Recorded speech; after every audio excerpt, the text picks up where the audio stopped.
What is up, everybody, and welcome back to another episode of the Run It Up podcast. I'm your host, Najee Adams. You know, I got my guy with me today, Khalil Baker. How you doing, bro? Doing well, man. It's been I took an off day today, but Hey, I respect it. We all yeah, need one. I probably did last time we talked to, last time we recorded or something. I don't Hey, know. bro, every Thursday. You just take every Thursday off. I do take at least a few days out of the month off here recently. I don't know. It's crazy. How you doing? I'm good, bro. I've been working in little 9 to 5s recently. Sometimes my work schedule is kind of wild because I work 5 to 1, 9 to 5, 12 to 8. Some days it's kind of weird, but this whole week has been 9 to 5, so I'm not used to necessarily getting up that early. So it's been, back to back to back, waking up that early. But like some people wake up at 6:30 and they good about their day. So I don't know it's just how. I I don't know don't how know how. either. I don't know how either. But some people How, do it. how do you like that 9 to 5 schedule? I think I'd rather the 9 to 5 than the 5 to 1 just because like it gives me more free time to like spend with like my friends or my girl, like because they obviously don't work 5 to 1, like they're on a normal people schedule. So like when Yeah, I'm working 5 to 1, like I'm working while they have their free time. So it's kind of like isolating a little bit. But yeah, it makes sense. so I'd rather than 9 to 5s, even though I gotta get up early. It also allows me to record the pod. You feel me? So like Okay. it's not even though I have recorded while I've worked, like it's not Yeah, that's not a crazy thing. Like I've worked and recorded. When we did a pod with Riv, I was working and recording, no charges to the game. But yeah, bro, I'd rather than 9 to 5s. But today was cool. It was pretty chill. Obviously, Super Bowl is one of the bigger times for FanDuel. So really trying to lock in a lot of meetings, a lot of what are we gonna do? The Gronk kick of destiny. I know you've seen the ads, the commercials, they're unmissable. So, we're getting ready for that. And so yeah, bro, it's just been a little bit hectic, but worth it, worth it. yeah. I think Justice is hosting a Super Bowl party on Sunday, so. Wow. Might have to slide. Might have to slide. Get some wings, some pizza. I think I feel Maddie's that. making wings and stuff. So Oh shit. I see if I was yeah, in Kentucky, I would be there, bro. maybe you should come to Kentucky. How about that?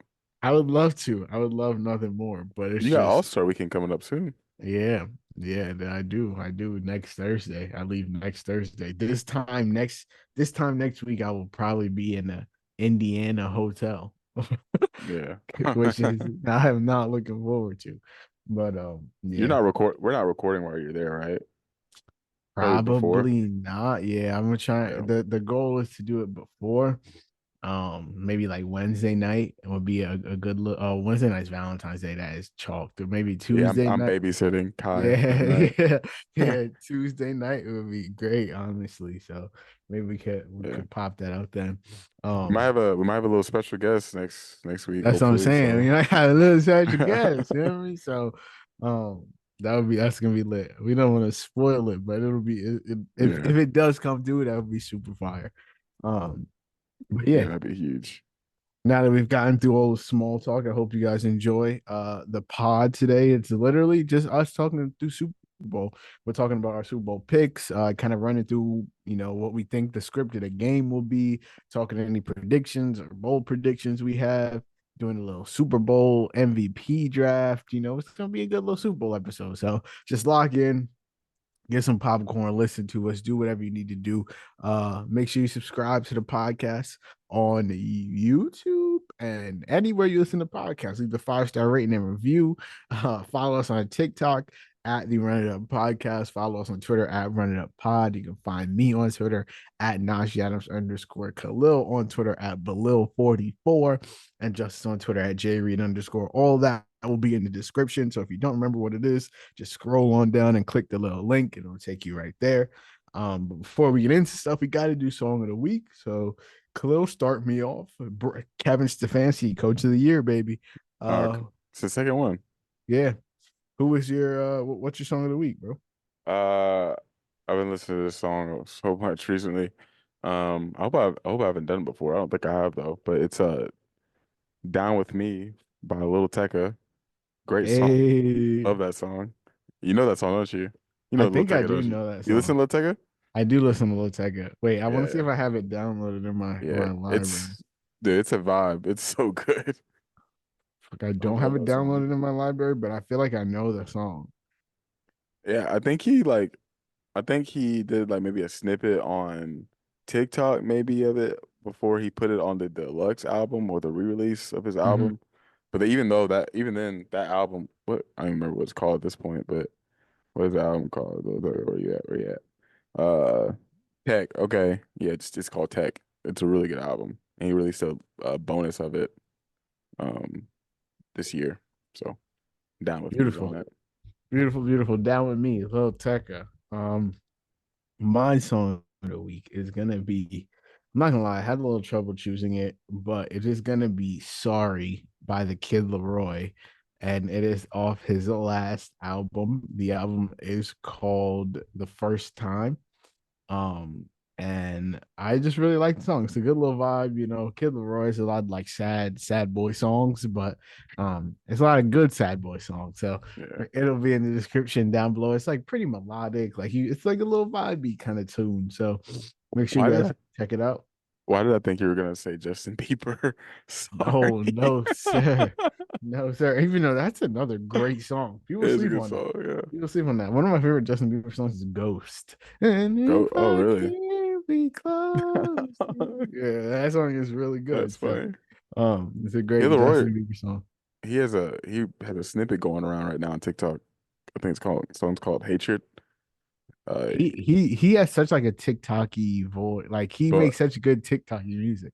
it's good. People keep comparing it to like Drake a little bit, which Mhm. it I think it has that, and it also has a Lil Yachty feature too. So you should go look it up when you get off if you I'm haven't seen down. it yet. I'm It's down. I'm down. it's I'm good. down. I love Yeah, a good Kid Leroy TikTok song. supposed to release Um, it this month, but There's a song that he used that he was like a snippet that he never released, like never ever. And I listened to the snippet so many times, and the full song never got released, and I'll never forgive him for that. But it's all right, you know, we move on. Um, so yeah, I guess we could just dive on into Super Bowl stuff. So obviously, last week we did not give our Super Bowl picks. We just kind of talked through a little bit of a preview. But today we are here. So it is Thursday. The Super Bowl is what, Friday, Saturday, Sunday, 3 days away, 72 hours. I think that's how math works away. And we have the Chiefs versus the 49ers. And I'm gonna see, for full transparency, at the end of last episode, this guy Khalil says to me, you know what? Look at these notes that I have. And it's just this massive document of notes. And he just didn't even cook. He didn't say, he was just kind of saying the bare minimum of it. I'm And I was sorry. like, bro, you gotta cook. Like, go ahead, say as much as you want. And I'm so sorry. we're starting with Khalil. And I need you to tell me, my guy sent me the goods. You feel me? None of this is me. If you're watching all the video, none of this is my notes. This is all Khalil. So I need you to talk to me. Keys to success. Talk Yeah. to me. How do you see the Niners and the Chiefs? How do you see the game going? I think I start off with the 49ers for keys to success. And of course, I want to hear what you have to say in this too, and we can go back and 100%. forth with it for sure. I think I started off with, not letting the Chiefs win on early downs. I think we really saw that against Baltimore last week or not last week, but the week before with the Chiefs.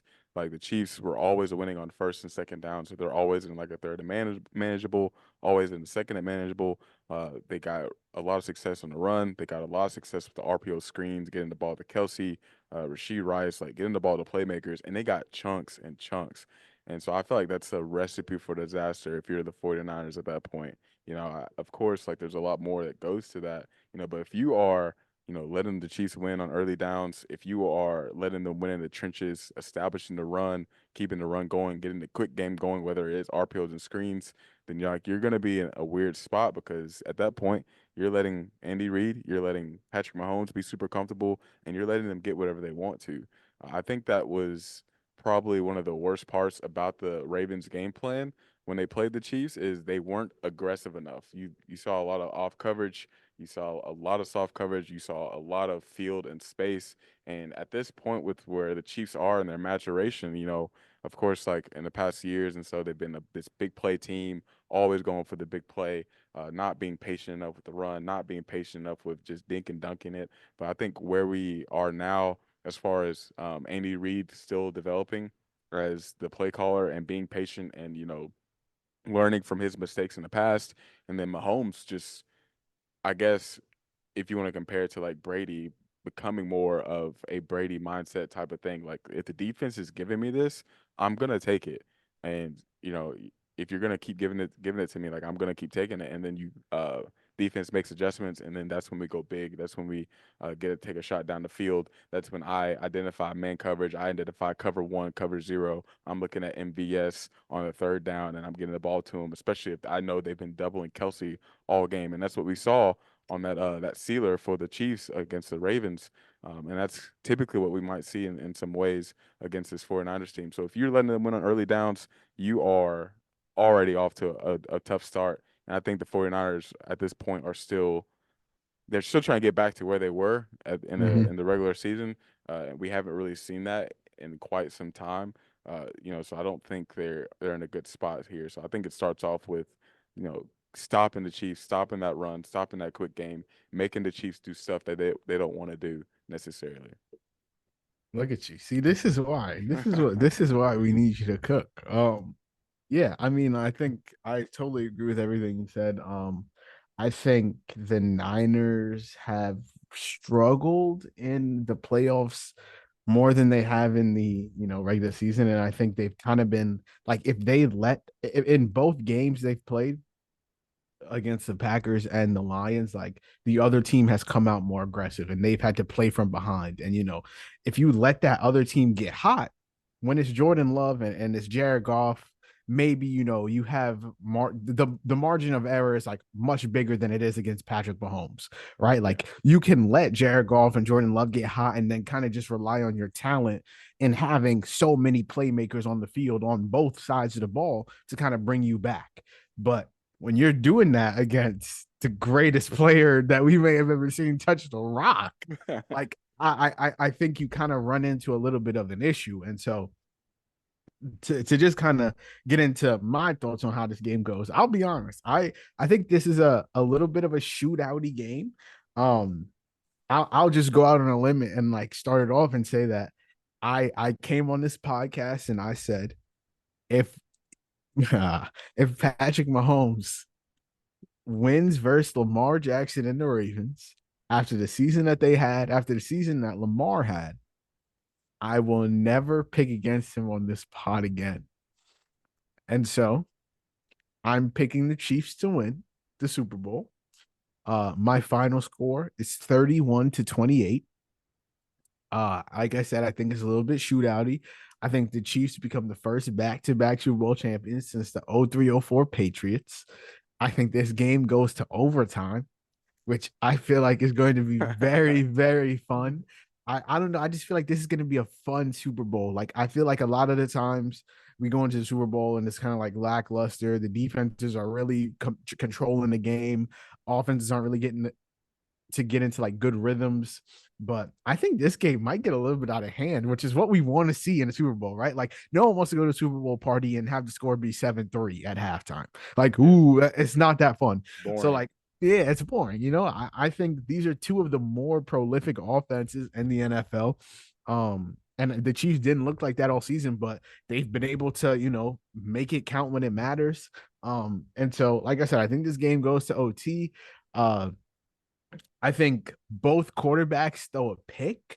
I think the Chiefs probably score first, and Pat Mahomes hasn't thrown a pick in the playoffs, I don't believe, so far in the 3 games he's played. So I think this is the time that he, makes a little bit of a mistake. I think the Chiefs score first, just like the 49ers, others opponents have. I think the 49ers feel like they can probably rally back because, they have done so in playing against the Lions and the Packers. And then they realize, like, oh shit, that's not Jared Goff. That's not Jordan Love. That's Patrick Mahomes. And so I think the Chiefs defense has been insanely good, especially through the air all season long. I think Trent McDuffie, L'Jarius Sneed, they've been one of the better cornerback duos in the league. And like, granted, I do feel like they've struggled a little bit in the playoffs. Like, I think Tyreek got a little bit loose on them. And I think Zay Flowers got a little bit loose on them, but like they also make massive plays when it matters. And like after that Tyreek Hill touchdown, he didn't really do much for the rest of the game. Zay Flowers catches that big pass, and then literally L'Jarius Sneed makes the play of the season to stop them from getting in the end zone. And so, yeah, I think like the Chiefs defense is really gonna pose problems for Brock Purdy. They only gave up 200 plus yard receiving performances all year, which was tied for the least in the NFL. And so yeah, I trust in Spags.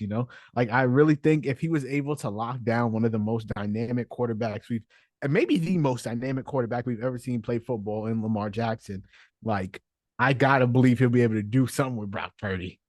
you know, Yeah, like definitely. I believe like if you could make Lamar Jackson look uncomfortable after an MVP season and like really make people question like what went wrong there? Like, why did he look so uncomfortable in the pocket? Why was he not taking off? Was he seeing things that weren't there? Why did he throw two insane picks? Like, I just think that they kind of flustered Lamar. And like and it's hard to do because like he understood the magnitude of the game, like he knew what to expect going into it and still wasn't able to overcome it. And so I think like if he was able to do that to Lamar, then I gotta think he'll be able to do it to Brock Purdy. Um, and Yeah. and so yeah, that's kind of where I stand on it. But keep cooking. Talk to me. Talk to me. No, to go off that point, I think Spags had done a lot to not just Lamar Jackson, but also like the Ravens game plan in general, how Todd Monken was, his play calling, like they were, well, they lost the game 17-10, right? 17-10. The way they were playing, you would think it was like they were down, what, I guess 20, three Yeah, scores, yeah, something like that. Like, there was no patience in the run game. They couldn't really get anything going. They weren't having success on early downs compared to the Chiefs, So, and then you're also going up against Patrick Mahomes, which I think kind of like messes with your psyche a little bit. So, like, you're going up against like the best QB we have in the league right now, best QB we've had, maybe ever, right? As far as just the talent and, early success in the league. But like you're going up against that type of team with that type of success. They've been rolling. Like that kind of messes with your psyche a lot. So you can like see like them kind of forcing things. You can see Lamar being uncomfortable because, of course, Spags had a lot to do with that, with different looks, different pressures. Bring what he does a great job bringing people off the edge, switching looks, especially post snap type of things too. And Lamar really struggled, I guess, getting a rhythm and working through some progressions, especially like his full field read progressions. So like I think those two things, when you get to a Mahomes and the pressure he puts on you just as a quarterback and a person, and that offense, and then also the different things Spags can do to kind of speed up a quarterback or mess with their rhythm, make them uncomfortable. So I think that's like kind of what figured into it. Going to the Zay Flowers point, especially like I think we saw some big plays, like, and you're gonna give up big plays every now and then, especially when yeah, you have like Lamar, you're going up against Lamar Jackson, who is as dynamic as they get. Zay Flowers, who is also a very dynamic receiver, who popped off a lot in his first year, and Lamar being able to create, buy time, make big plays with his arm. So I think we saw a little bit of that. So you're gonna give up stuff sometimes, and then Tyreek Hill, we know who he is, we know what he's done. He's familiar with that team. So you can't do much against him the entire time. But again, like I think for the fair amount of the game, like they held their own, and I think that's another key to success for for the Chiefs in this conversation is being able to get being able to win with Snead against Ayuk in that situation. So like I think Snead can really, if you can get him in press man looks or just press looks in general against an Ayuk, and he can win those matchups, he can follow Ayuk throughout the game. He can really, I think that kind of opens up your personnel as far as what you can run, what you can get into for your defense, just in general. It allows you to focus on other people. If you can have one guy locking down their best receiver on the team, as far as a route runner, traditional receiver, all that type of stuff, right? Who can make plays down the field, make plays pretty much everywhere.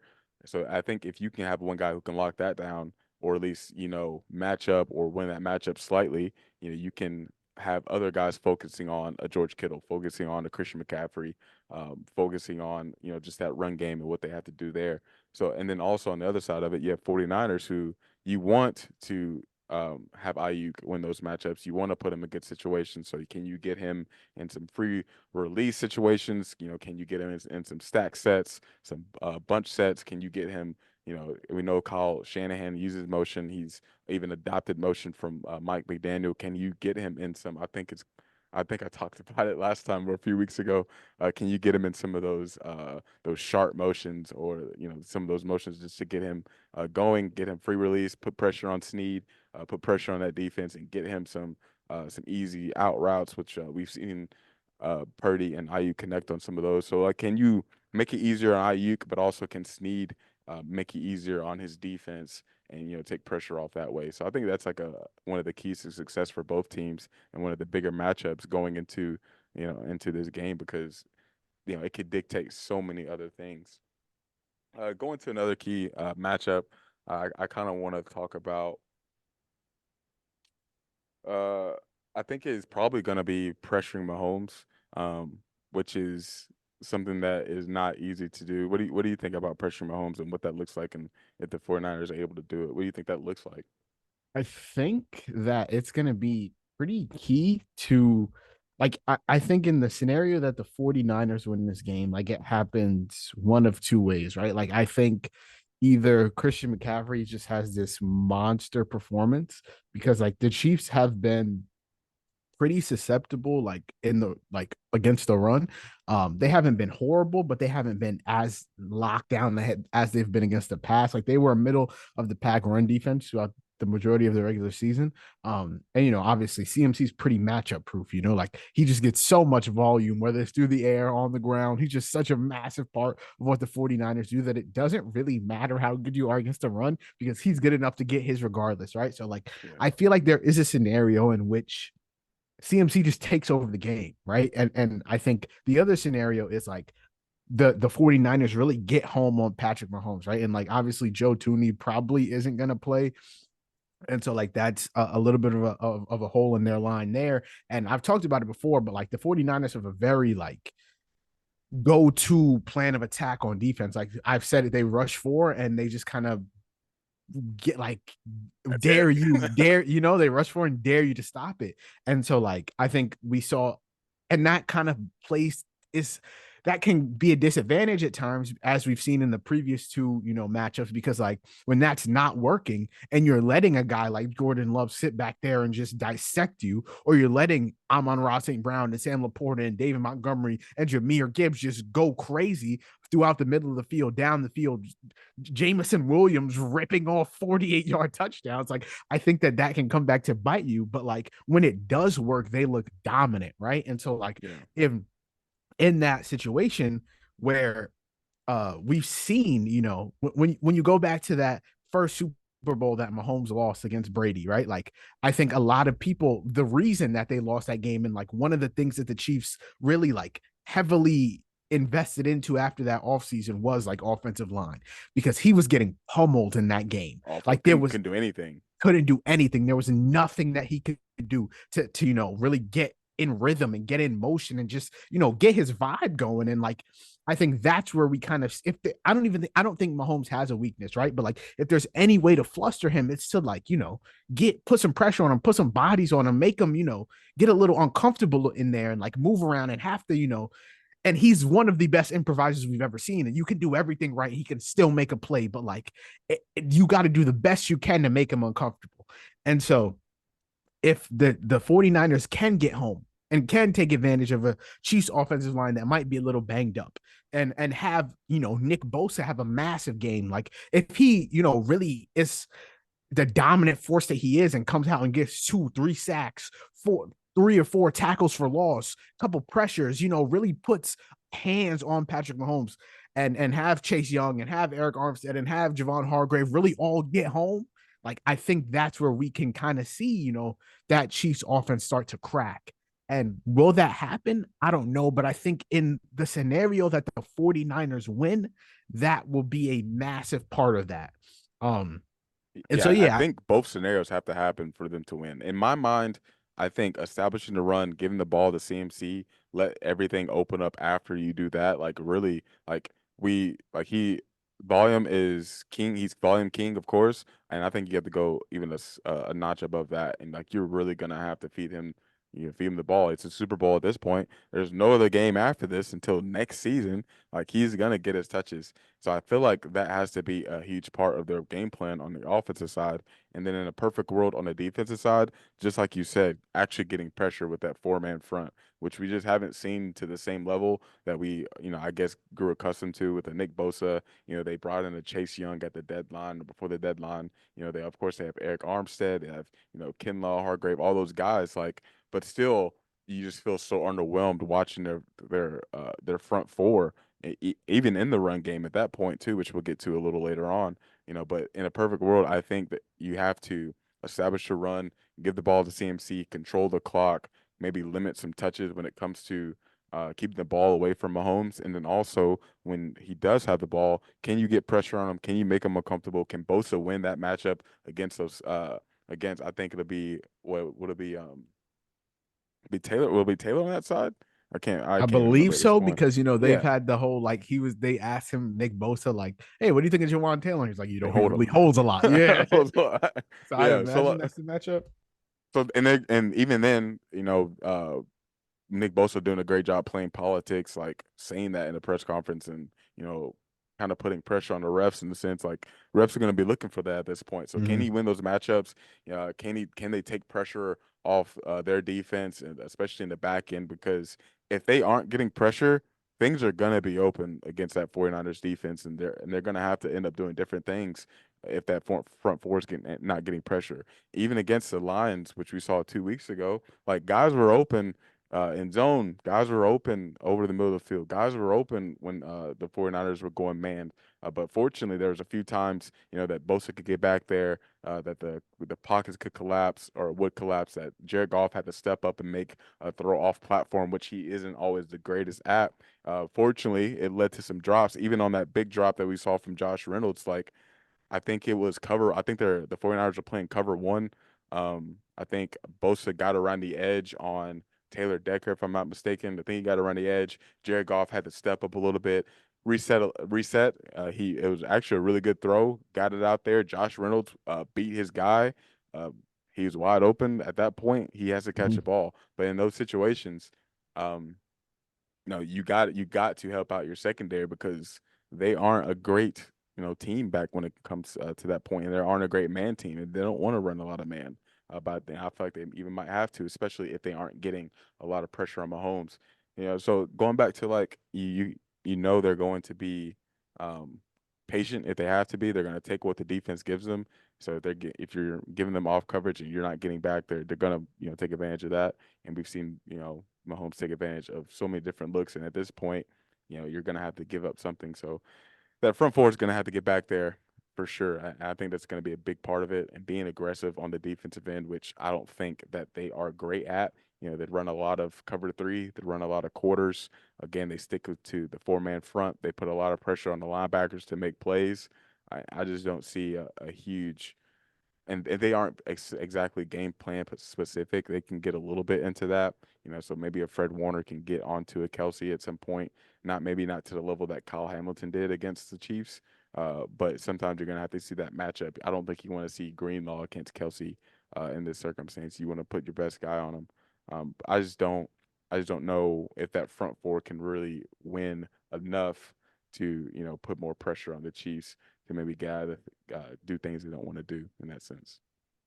Yeah, and so I was doing a little bit of research while you were talking, and so and we were talking about like how for the Niners to win, they're gonna have to, get pressure on Pat Mahomes. And so I remember seeing this, and I couldn't remember what this exact stat was, but I ended up finding it. So Mahomes is obviously 14-3 in the playoffs. In all three of those losses, he was sacked at least three times. So like Nick Bosa, and so that's the AFC Championship versus the Pats, the Super Bowl versus the Bucks, and what the AFC Championship versus the Bengals.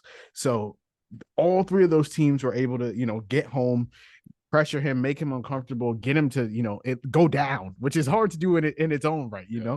And so like I think that's going to be key for them. I think Nick Bosa, I think all that 49ers pass rush is going to be massive in order for them to win the game. But I did want to talk about, in we were talking about like matchups and stuff, and I feel like we haven't really touched on the whole tight end aspect of it. And so obviously they have Travis Kelce and they have George Kittle, and I think that's probably going to be one of the bigger named matchups of this entire Super Bowl. So talk to me how you see that going. If they do pop off, if they don't, how do you see that kind of playing out? So yeah, so even in my notes, yeah. So I said I think this could be where the Titans really explode. I think they can really make some big plays, maybe into even some timely plays for their teams, and they should both be a key emphasis for the pass game when it comes to their respective sides of the ball. Like I think Purdy is a great out, or Kittle is a great outlet for Purdy. They really favor him in the red zone. Kittle has had a lot of success with Purdy, even on the touchdowns and looking at that side of things. Like Kittle has been huge for Purdy. So I think that, to pose some issues for that team, because, again, we talked about the different matchups. We talked about like how the trench. One of my matchups is the trenches, but we talk about how the trenches are going to have to win. That the line's going to have to really shore up things in the run game against the 49ers. You talk about Snead having to go up against Ayuk. So, like, someone's going to have to go up against Kittle in that sense. And I feel like he is such a dynamic player. He is such a mismatch for whoever you're going to put on him. He's so strong. He also can run routes. He is so physical. He's going to be a tough matchup for any DB. He's going to be a tough matchup for any linebacker. So if you're looking at like a Nick Bolton, if you're looking at a Willie Gay, if you're looking at a Trent McDuffie, like that's going to be a tough matchup. So how are you going to, I guess, attack that? How are you going to counter that? Because I think that Kittle has to, have a big game, or at least have a good game to really take pressure off of the 49ers. But I think they should really make it a key emphasis to get him involved early. Whether it's over the middle, get him in some tight end screens, some late release type of routes that way. And I think Kelsey is gonna have to be Kelsey in this situation. We saw him go 11 for 11 against the Ravens. We saw him have one of his biggest games of the season, and a timely game for them, especially too. So I don't know what the 49ers will do against going up against a Kelsey in this sense, because we saw against the Ravens, like they doubled him a lot of the time, doubled him in high pressure situations. They put their best probably second, their either best or second best player with Kyle Hamilton on him for most of the game, at least shadowing him, following him, having him in man, just anything that way. So I don't know if the 49ers will do that. And I think you're going to have to do some of that, though, to take pressure off, because if you don't, they're going to get Kelsey open. They're going to find ways to give him the ball, whether it is with those RPO screens, whether it is, sitting down in some of those zones, because there's going to be a lot of, they play a lot of soft coverage. They play a lot of quarters, over the middle of the field. They play a lot of cover three. So, like, there's going to be some stuff open. So if you're not, I guess, game planning, or really keying on a Kelsey, things are going to be opening up for him. So I don't know what the 49ers will do in that instance, and I think it can pose some problems for him for sure. But I think we can see a game where both tight ends have some really massive games for their teams. Yeah, I think for Kelsey, like I think it's gonna be like I do feel like he's reached that point in his career where he kind of like takes a little bit of the regular season off and then kind of turns it on in the playoffs. And as we've seen these past 3 games, really the past 2 games, he's been amazing. And so like I think the Niners do have great linebacker play in Fred Warner, but like you don't become the the NFL. You don't get the most playoff touchdowns by a duo in NFL history by accident. Like Yeah. these guys are on another level when it comes to like just meshing and chemistry and like in that I want to say it was that third down play.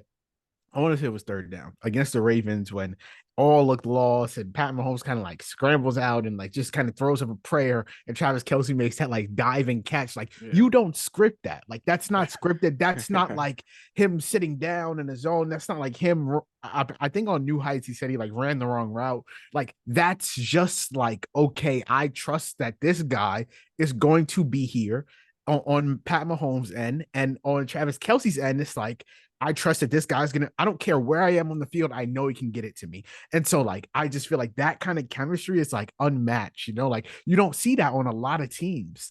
And I think Brock Purdy and Brandon Ayuk have great chemistry, and like they're one of the most efficient duos. Brandon Ayuk is one of the most efficient wide receivers in all the NFL this year. Like he doesn't have that many receptions, but he has a fuck ton of receiving yards, and you know, so like I think that chemistry is good. I don't think that chemistry is anywhere near the level of Mahomes and Kelsey. And granted, it shouldn't be because they've played for much longer. They've had much more experience, but just like I think that experience comes into play when you get into a game like this, when things might get hairy, things might go off script. Like I think those two guys just know, like, no matter what happens, we know what to do on this field, no matter how the play breaks down. Whereas like Brock Purdy and his supporting cast might not have that same chemistry. And I think like when you get to two teams as talented as this, like those things really start to matter, right? And so Yeah.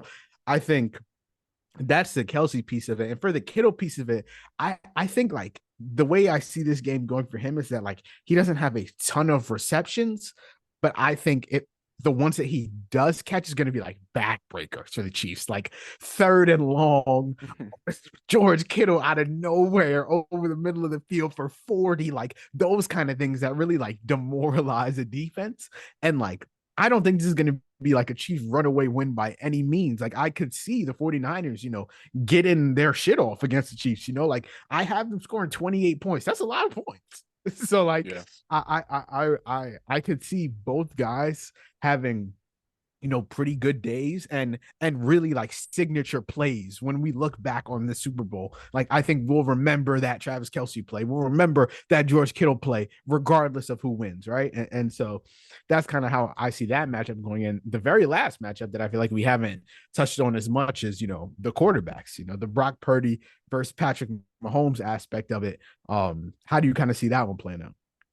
Yeah, so I think this is going to be a really big matchup. You even talked about experience, which I think is like has been so kind of low key in these playoffs, especially when we got to the conference championship weekend. Like you got two teams in the Super Bowl now who have like been here before to a big extent. Like you've had Kyle Shanahan who's been here before, George Kittle, Debo Samuel, like all those guys, Trent Williams, guys on the defensive side, Nick Bosa, Fred Warner, like they've been in these situations before. Like they have the experience. The Lions completely new to it for the most part.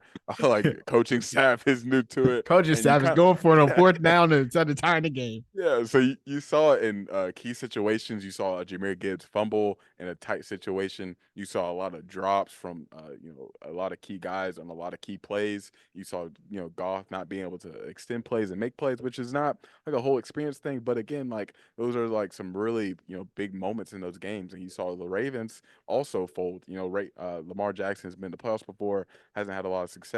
Zay Flowers is new to this situation as well. You see Todd Monken kind of struggle with play calling and being patient and really centering his offense and getting into some comfortable stuff and taking pressure off of the pass game. So you saw the experience play a key role. So I don't think it's like super weird to see two teams who have been here before back here in these spots again, especially when you look at Mahomes, Andy Reid, Travis Kelsey, like guys who have really been here before are proven. Even Nick Bolton, who has been huge for the Chiefs in past years too.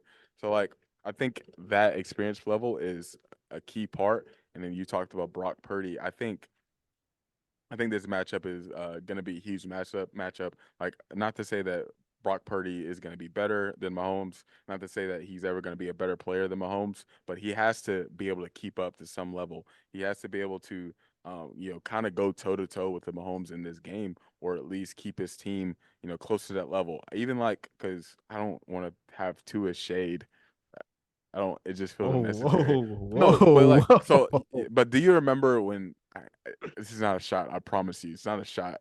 But do you remember when you talked about we did our midseason picks for MVP Oh, and you'll you never let picked. me I'm forget it. sorry, you picked Tua. One of my problems with that was I don't think Tua performs in big games like these against quarterbacks who are like so much better than he is. Like I just don't think he has a great track record for it. I don't think he can elevate his team. I don't think he can make those plays that you need to make when things aren't going perfect or aren't going well.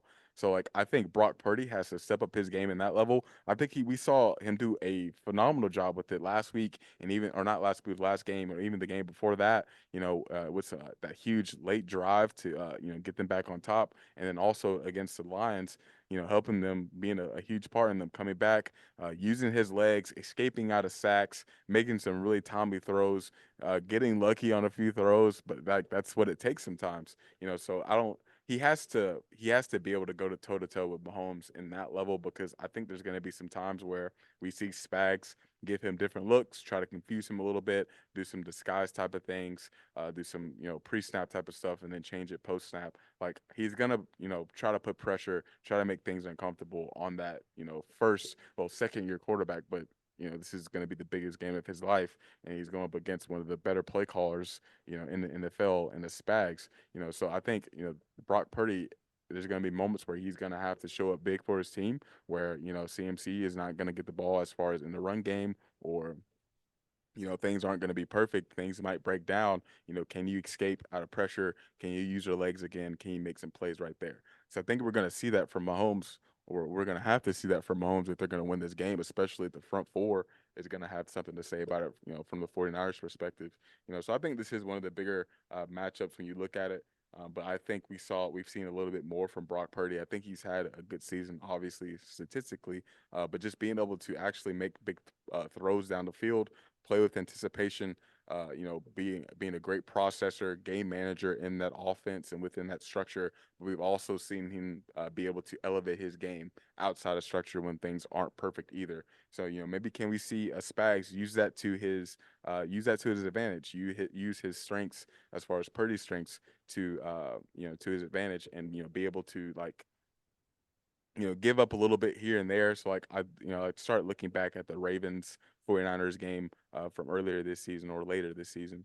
I think we saw Purdy, really, really get comfortable earlier in the game. We saw a lot of stuff open up in the middle. We saw him processing things, throw with a lot of anticipation, like, be ready in those moments. And they were really good throws. And then later on, like on that same drive, he gets to a read. Uh, doesn't like anything on that side, and he's just expecting the middle to be open, and he throws it right into Kyle Hamilton's hands. So, like, I think in those situations, can you give up a little bit, and then can you show him some different looks, and then switch up those looks and adjust. So I think adjusting and execution is going to be huge, especially going up against an offense as, like, high powered as this one can be. So I think the quarterback matchup is going to be huge. So can he go toe to toe with Mahomes? Because I think that's what it's going to take for his team to win. And really, it doesn't have to be them throwing all game. It's really comes down to some of those moments where it's going to be, high pressure situations. Can you elevate when things aren't perfect? Oh, yo, what guy's cooking? Um, yeah, bro. I kind of, just to echo everything you said, I think I was just enamored with what you were saying. I'm not even You're gonna funny. lie. You're I was funny. just looking like, oh, he's going.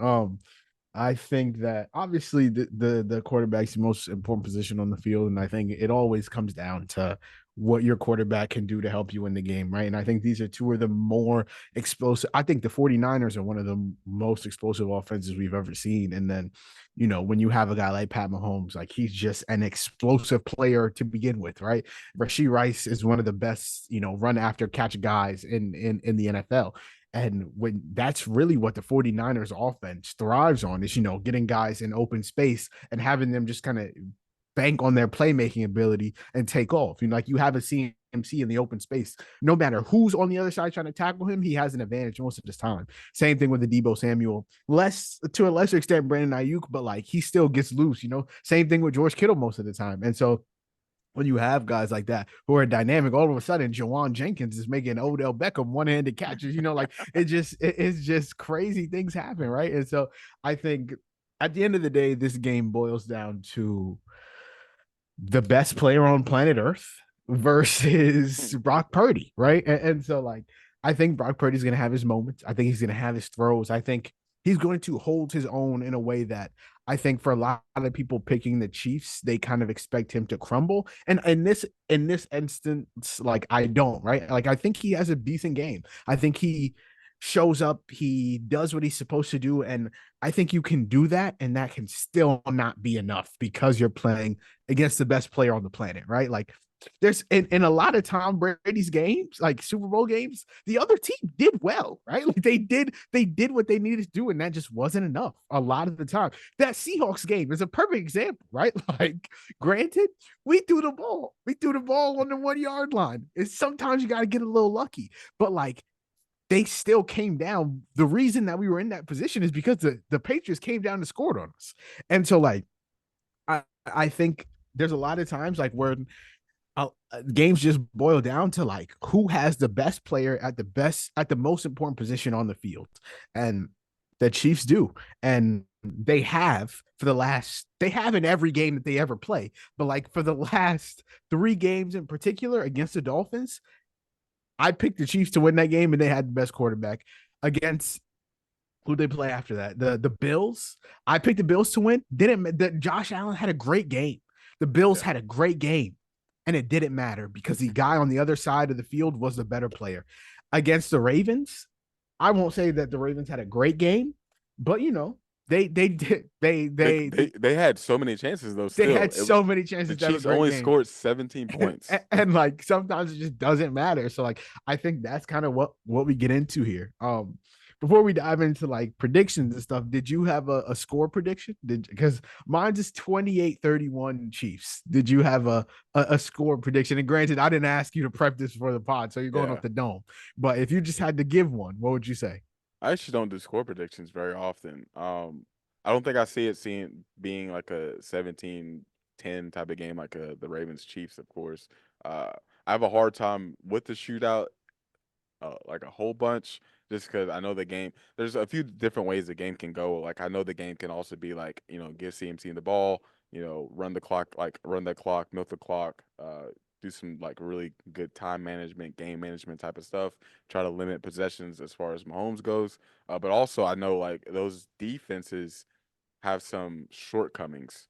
Of course, the Chiefs, their best part is like their secondary, of course, and like the pass game. But also the worst part of the 49ers is that pass game and that secondary. So there's a few different ways it can go. But I think something maybe I want to go like a 24-20 type of game. I'm thinking honestly Okay. 24-20, something like that. Okay. Um, yeah, I think that's a score. Beautiful. And then who's your Super Bowl MVP? Super Bowl MVP. I think it's gonna be Mahomes. Yeah, I'm with honestly. you. I'm with you. I was going back and forth, right? I think Pat Mahomes went Super Bowl MVP. I think you can't really ruin the legacy, right? Like if everyone's saying like this is the next Brady, Brady went to 7 Super Bowls, he won five, he went to 10 Super Bowls, won seven, won 5 Super Bowl MVPs.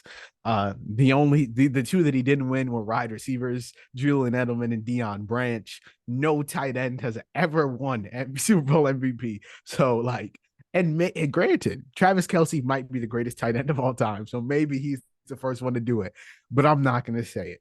12 of the last 16 Super Bowl MVPs have been QBs. And I think he's got the storyline. The Chiefs are the underdog. They're against this insanely talented 49ers defense.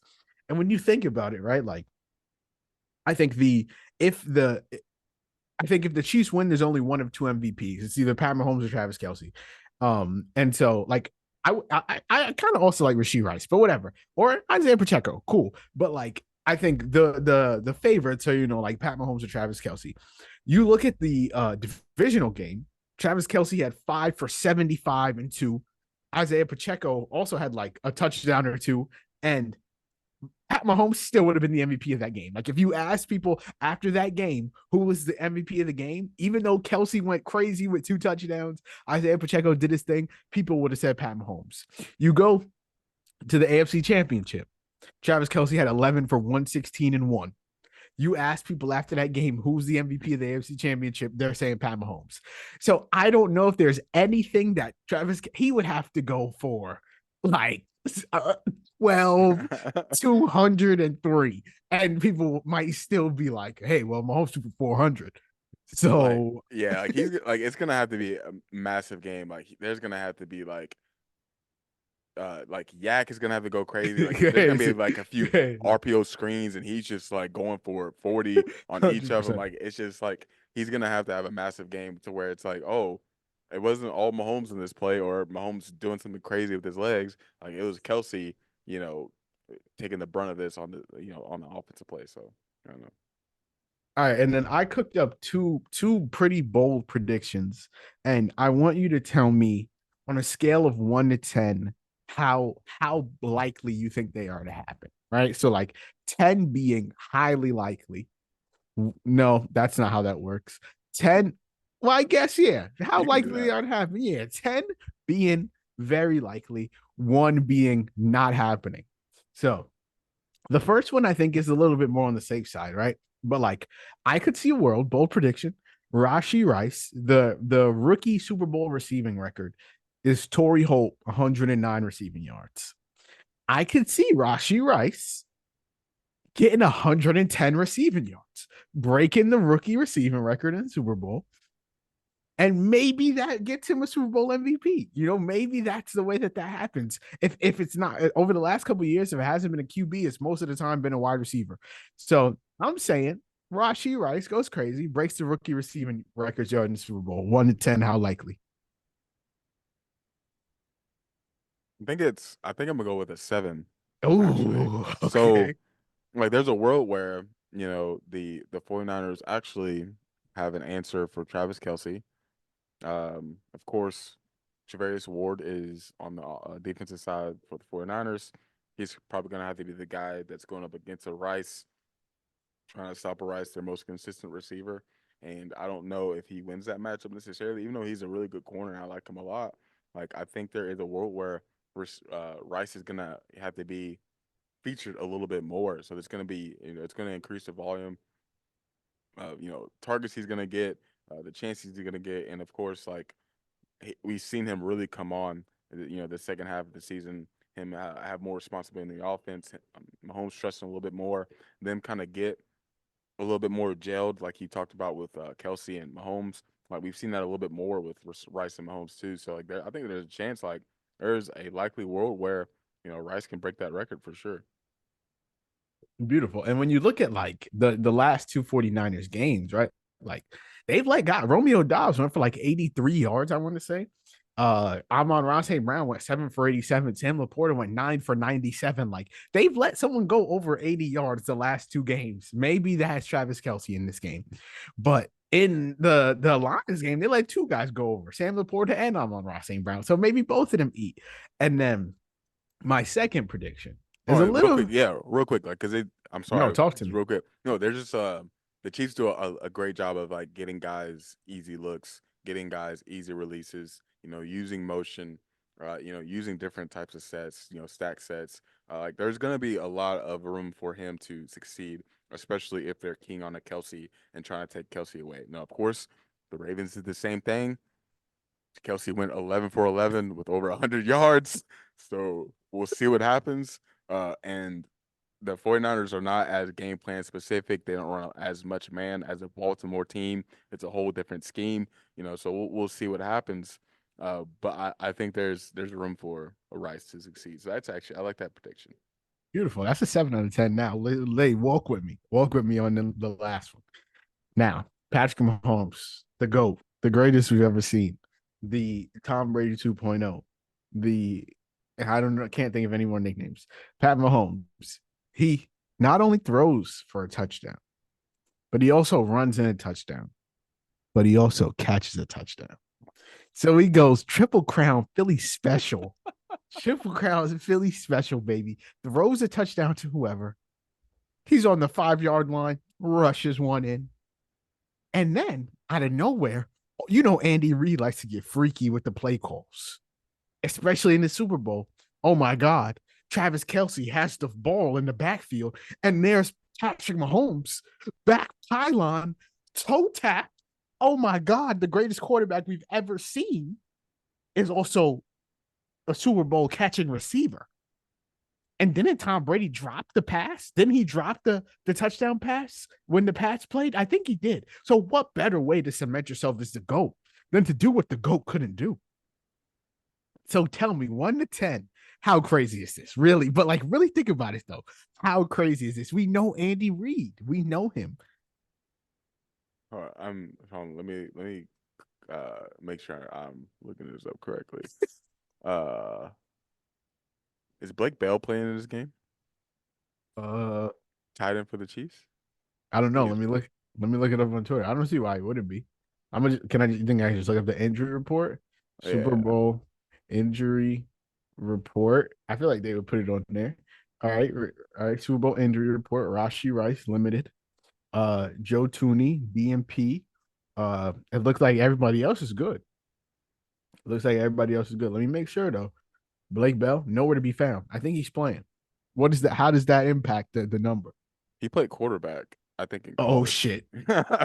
Oh my God. Blake Bell. Blake Bell, college QB. Yeah, He I was think. Oklahoma. Oh my God. He went to the University of Oklahoma.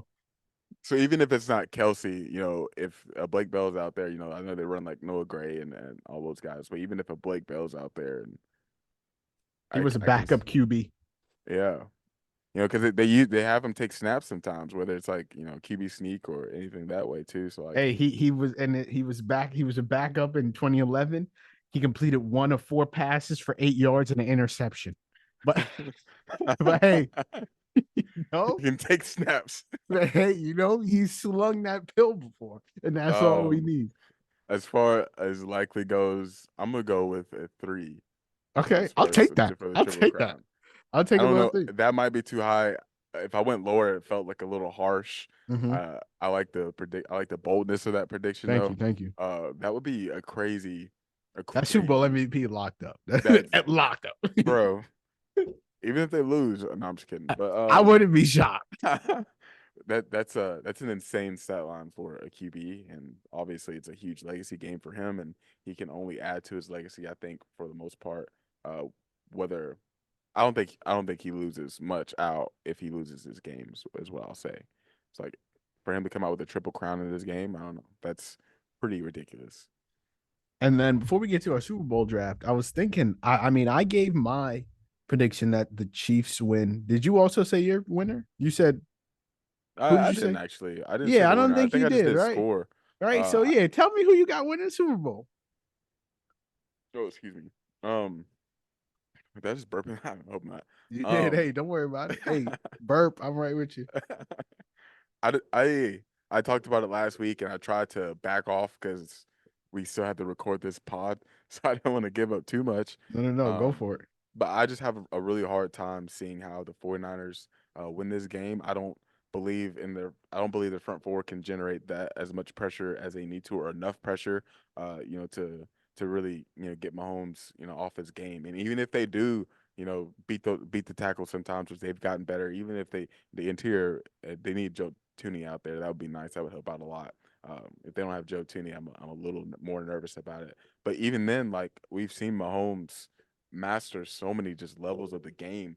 Whether you're, dropping, 8 people back in coverage, whether you are sending four, whether you're blitzing him, like we've seen him have answers for all of these different defenses. We have Andy Reid, who is as experienced as they get, and trying to get himself into, uh, you know, the category as being one of the best coaches we've ever seen in a game of football, like top 10 best coaches, right? So like there's so much going, for the Chiefs in this game. Of course, when you're talking about different legacies and storylines, you got Mahomes, who, of course, has carried this offense for much of the season. They're as balanced as they've ever been, on both sides of the ball, but also just being on the offense, being able to actually be physical, run the ball. They invested in their linemen, like you talked about earlier, so they have an awesome offensive line for the most part. They've had a weapon in Rashid Rice come on for them. Travis Kelce has had a resurgence in the playoffs. That defense is the best defense he's probably ever had. You got Chris Jones in the game, of course. You got, one of the better cornerbacks in the entire NFL. You even have one of the other better cornerbacks in the entire NFL and Trip McDuffie. So you got Snead McDuffie, you got linebackers, Bolton, Willie Gay, those guys, like Justin Reed on the back end. Like it's a stacked team when you look at it, even if, we're kind of just throwing the regular season out the window at this point. It's a really stacked team. And I just think the holes the 49ers have, I just don't think they can overcome, um, going up against a team like this, especially when your quarterback is Brock Purdy, who I think can actually, elevate his team enough to win a game like this.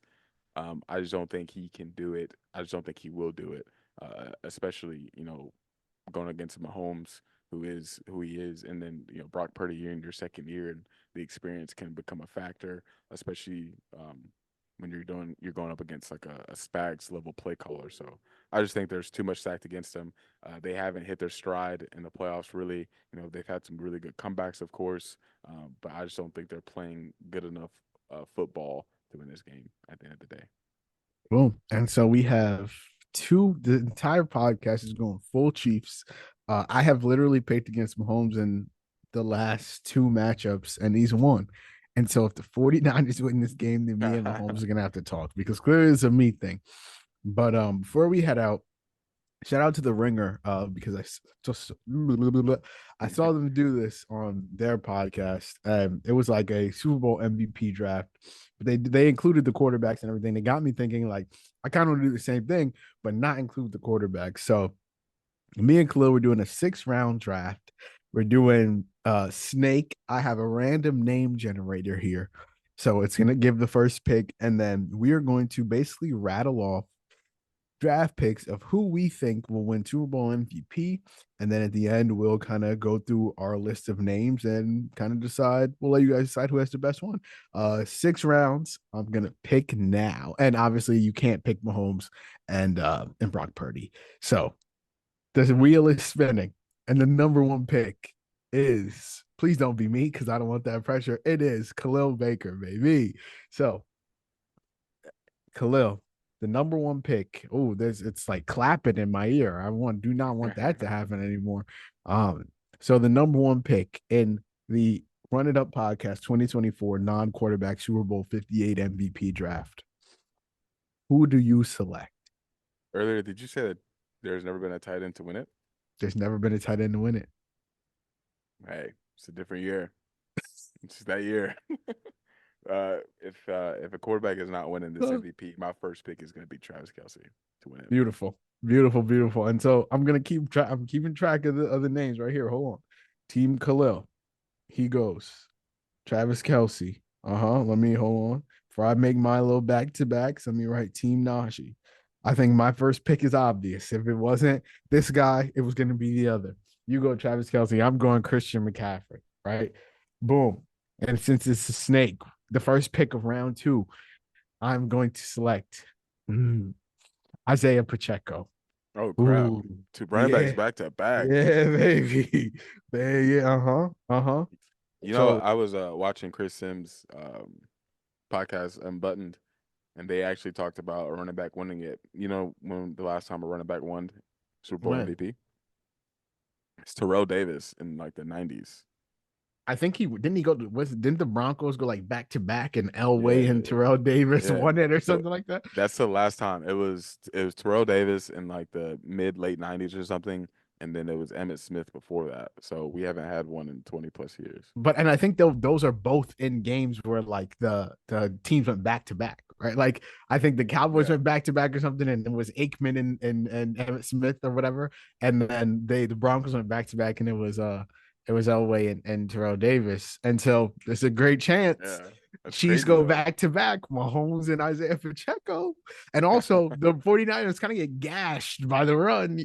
Like Montgomery and Jameer Gibbs and who they Yeah. played before that, Aaron Jones all went Yeah. crazy. Yeah. So maybe Isaiah Pacheco gets a little MVP. So that's my first pick of the second round. Now you got back Yeah. to backs, Yeah, there's a world. He's gonna have to be like 100 plus 2 touchdowns type of hundred thing. So percent, they're the and like a little bit through the hopefully, air. yeah. We never talked about this. I never brought this up, but like enough at least. I talked about the trenches a little bit, but Pacheco's gonna have to be huge in this game, and like I think Reed's gonna have to be patient with the run game and really making sure Pacheco's getting those carries, exposing that 49ers front, and then also making them respect the run too. Because if you open up the run game, it's everything else is going to open up after that. So Pacheco, there's a chance that I think this can actually happen. That's actually a really good third pick. I think. Now Thank you. that I I think about appreciate it, that. I yeah, yeah, appreciate that. Went double running back to of course. start my draft. technically, yeah, third pick in the draft, second pick for you. My pick, huh? Back to back. You got back to back.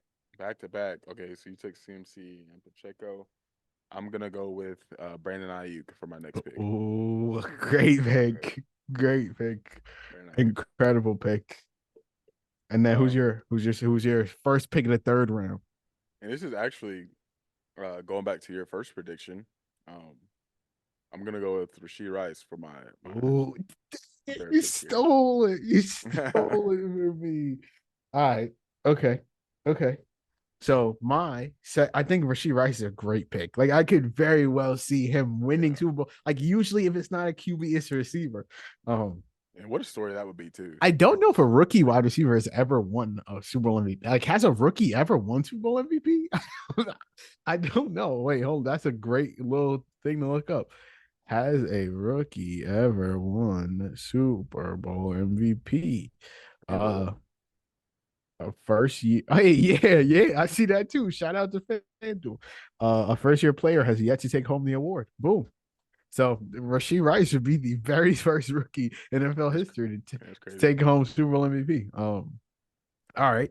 So what? It's the third pick. It's the second pick of the third round. I get back to back. I'm gonna go. All right. So Kelsey, Ayuk, Rasheed Rice, CMC, and Isaiah Pacheco are all off the board. I am gonna go with. I think I have to go with Debo, right? Like I'm gonna go with Debo Samuel. Maybe he rips off, two rushing touchdowns and a receiving touchdown or some crazy shit like that. So I'm gonna go Debo, and then my first pick of the fourth round is gonna be Nick Bosa. Ooh. Yeah, baby. Uh-huh. Uh-huh. Nick Bosa. So now you're on the clock. Round four, pick two, and then round five, pick one. Sorry, I'm looking. You said no one's ever won Super Bowl MVP as a rookie. No rookie, I don't think. Someone talk about Jim Brown in the 50s, maybe. Oh, that don't count. That they wasn't playing Okay. football. They wasn't playing football. All right, sorry. So what were your last two picks? You picked I Samuel. picked Debo and Bosa, which is You said crazy because I have the Chiefs winning and I only have one Chief. So Sheesh. Yeah, I mean, yeah, that's fair. this is the I picked both Chiefs though, so you the did other pick two. both Chiefs. You did. Uh, I think I'm gonna go with Sneed for my Okay. Sneed. Okay. I think Sneed can have a big game. They ask a lot out of Sneed. He does so much. He does so much, obviously, in the back end of things, but he can also do a lot of stuff in the run game. He can pressure. They can blitz him off the edge. I think he's a very dynamic player, very versatile player for them. So there's a world where he can kind of put his stamp all over the field. Maybe have another forced fumble in a big moment. Maybe not as big a moment as that, but like have another forced fumble to get his team the ball back. So I think there's a good chance. And then start us off. You're in round five, pick one. Yeah, going Chief again, going Chris Jones with this one. Oh, great pick. Yeah, Great pick. Because I could very well see a world where like Brock Purdy throws a pick, Chris Jones gets a crazy 10-yard pick six, force a fumble recovery, 2 sacks, and it's like, all right, yeah, just give he has to get it. yeah. Oh You my know, if god. they can collapse that pocket, like the Ravens did a great job, really getting pressure on him. The Lions did a great job with it too, like getting hands up, really collapsing that pocket. Brock Purdy, he looks really small sometimes when that pocket Mm-hmm. does collapse, and obviously there's some times where a defense player can make a huge play. So maybe Chris Jones can get something going. Boom. And so my last two picks of the draft, I'm gonna go with Sam Darnold in the event that who knows, you feel me. I'm Oh going gosh. Sammy D, the revenge story. Wasn't he number one pick? Was he number one pick in the draft? Yeah, I think he was. The revenge story. He comes back, oh my god, Brock Purdy's down, second quarter, Chiefs are down. Chiefs are up 17-10. Brock Purdy goes down in the locker room, can't come back. Out comes Sam Darnold, Mr. I was seeing ghosts. Comes out, leads the 49ers to a scoring drive and just looks unstoppable. little Nick Foles vibe comes out. Super Bowl MVP Sam Darnold. I could see it. I could see it happening. And then all of a sudden he goes from number one pick to Super Bowl MVP. So that's my first pick. That's my second pick of the fifth round. My first pick of the last round is going to be. I feel like I gotta take George Kittle just because he's still here. But like, Oh I wait, just don't. what? George Kittle's still there? Yeah, Oh my yeah, gosh, dude. yeah, yeah. I had him. I actually had him on my list before Rasheed Rice, He's still and for here. some reason I thought he was gone. I No, don't. I no, like I meant to pick Rice over Kittle, but I no. was gonna spin back around. I thought you were gonna pick Kittle, so I was like, you know what? He picked Kittle. That's crazy. I would have picked him a I, long time ago. I know, and I'm not. You're gonna be able to pick him because I'm not gonna pick him because I literally have. I have five players. Four of them are Niners, so I'm picking a chief, and that chief is gonna be. Oh, it doesn't look good. That chief is gonna be Kadarius Tony, the man, the myth, the legend, Kadarius Tony, the revenge story. I took a revenge story for Sam Darnold. I'm taking one. The offsides king, the man who doesn't check with the ref, the Instagram live warrior, the wide receiver one if he got the ball. I'm going with Kadarius Tony to win Super Bowl MVP. That's my last pick in the sixth. Well, my first pick in the sixth round, last pick of the Super Bowl MVP draft. And so, yeah, you got to end this out. What is the last pick of the draft? Your final pick. Who are you going with? Is he playing in this game? Kadarius Tony, I do believe he's active. That's crazy. I do believe Hasn't been he's active active. for the last. Okay, that's crazy. Also, I thought your what was your other? Did you had another crazy pick that I just heard? Sam Darnold, baby. Yeah, okay. So I thought that pick was, and which it still is bold. You might as well put these two Bold picks in the bold prediction. predictions. Yeah, how likely they are, and they're probably gonna get you a one on both scales. Also, Sam Darnold went three in that Oh, draft. he went three. Damn. Yeah, I thought he went two, but Saquon went two in that draft. Who went Darnold went one? three. Baker, Ah, that was the yeah, that Baker was that draft. draft. Okay. Allen went Okay. Okay. seven. Okay. Third pick, third pick to Super Bowl MVP. I'll take it. Crazy. Yeah, Allen went seventh at that draft. It's just crazy to think about Saquon now. running back two is crazy. Yeah, running back two is insane. Wait, yeah, and it was over. Denzel Ward went four, Bradley Chubb five, Quentin Nelson six, Allen seven, Roquan Smith eight, Josh Rosen at nine or 10. Woof. That's a Lamar draft, ain't it? Oof. It should be. Yeah, he's 30. Yeah, it is. So He that's got fine. MVP, by the way. Yep. What a guy. Two-time. Yeah, two-time. Deserved. That was my mid-season pick. What can I say? Two-time MVP. He might as well. He's probably locked as a Hall of Famer. Like, how many guys have two MVPs? He's probably a lot for the Hall of Fame at Yeah. this point. That playoff record is gonna be nasty though. Yeah, playoff record, no Super Bowl is gonna be kind of tough. Yeah, Yeah. that playoff target is nasty. I stayed off Twitter after that game. I don't know how bad it got, but It I got stayed bad. off. It got very bad. We were Bad. comparing him to Joel Embiid. When you're getting Yeah. Joel Embiid comps, it's always bad. I think I saw people meshing their faces Their together. face together. Yep. It's a crazy, crazy world we live in. Crazy. By the way, my last pick is obviously gonna be George Kittle. I would have picked Yes. him over probably a Chris Jones and maybe over a Ladarius Sneed. I said Ladarius again. It's Ladarius. But I probably would have picked him over those two guys. But I think George Kittle can have a massive game. There's a good chance of that. He's a great down the field option for Purdy, even a great underneath option for Purdy, and even then too a great red zone option for Purdy. And they have a great relationship on the field. There's a good world where Kittle can come out with this. I won't say good world. There's a world. There's just a world, especially when you're going back and forth to the draft like this. But yeah, I got Kittle. Beautiful. And so that's the end of our Super Bowl non-QB 58 draft. This MVP thingy. Team Khalil ends up being Travis Kelce, Brandon Ayuk, Rashee Rice, Jerry Sneed, Chris Jones, and George Kittle. Studs. Team Najee ends up being CMC, Isaiah Pacheco, Debo Samuel, Nick Bosa, Sam Darnold, and Kadarius Tony. I went a little rogue at the end.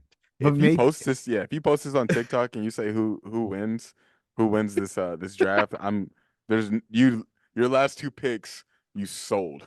No, no, No no, one's no. See, people love a comeback story because oh if it happens, oh my God, Sam Darnold MVP would be legendary. But but yeah, I might just post this TikTok. It might be kind of hard to edit up, but hey, it's worth it. maybe. You So sold your draft. I sold my draft. No, no, You no, sold your Khalil. draft. Sam Darnold's going to come through for us. You just don't. You're not seeing the vision. Um, but yeah, I think that's gonna end this episode. Did you have any more Super Bowl thoughts, my boy? Any more Super Bowl thoughts? We talked about, Chiefs establishing the run, being patient with that a little later on, which is good. We talked about Purdy, Mahomes matchup, which is great. Snead needed to be huge. Perfect world for 49ers. They're establishing the run, opening everything up after getting that in with CMC, and then four-man pressure is getting there just enough to give yourselves a chance to win and make things a little bit harder for Mahomes. Yeah, I think I honestly, man, I think we covered pretty much everything, especially I had for my notes too. So, Boom. And when we like Khalil Cook, it's always a good episode, baby. So uh, here we go. I hope you guys enjoyed the episode. Make sure you guys let us know who your Super Bowl champs are in the comments, wherever you're listening. Make sure you subscribe to the pod on Apple Podcast, Spotify. Leave a 5-star rating and review wherever you're listening to the pod. Subscribe on YouTube. Just search up the Run It Up Podcast. Follow us on TikTok at the Run It Up Podcast. Follow us on Twitter at Run It Up Pod. You can find me on Twitter at Najee Adams _ Khalil at Belil44 and Justice at JReed _ All the links will be in the descriptions along with the song of the week. I hope you guys have a litty day, a litty night, a litty life. Enjoy your Super Bowl. And just like we do in every episode of this podcast, make sure y'all go run it up.